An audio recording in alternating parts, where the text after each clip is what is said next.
যাদবপুর কাণ্ডের পর এবিভিপির মিছিল ঘিরে তুলকালাম কাণ্ড, পুলিশের ব্যারিকেড ভেঙে দেয়।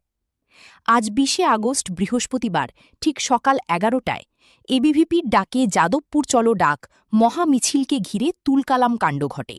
গোলপার্কে জমায়েত হওয়ার পর মিছিল যখন যাদবপুর থানার সামনে পৌঁছায় তখন পুলিশ ব্যারিকেড দিয়ে আটকালে ব্যারিকেড ভেঙে তারা যাদবপুরের দিকে এগিয়ে যাওয়ার চেষ্টা করে এবিভিপির সমর্থকরা এবং গোলপার্ক থেকে যাদবপুরের দিকে যাওয়ার রাস্তা বন্ধ করে দিতে বাধ্য হয় পুলিশ। শুধু তাই নয়, বাইরে থেকে জলের বোতল, ডিম ছড়ার অভিযোগ আছে এবিভিপির বিরুদ্ধে। এলাকায় উত্তেজনা সৃষ্টি হয় এবং পুরো মিছিলটাই উত্তাল হয়ে ওঠে উভয় দলের মধ্যে। বেশ কিছুক্ষণ পর পুলিশের হস্তক্ষেপে কিছুটা সামাল দেন।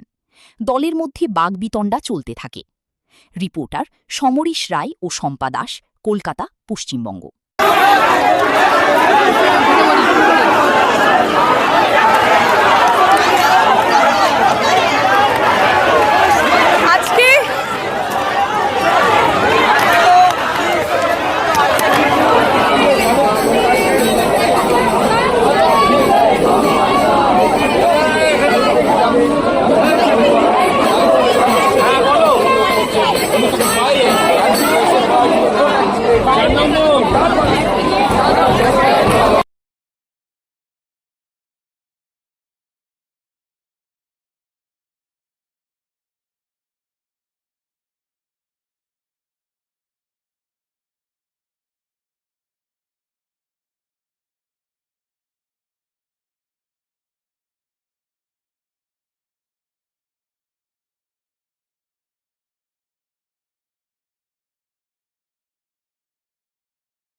উপস্থিত গার্ডরাও কোনো রকম কোনো কাজ করেনি।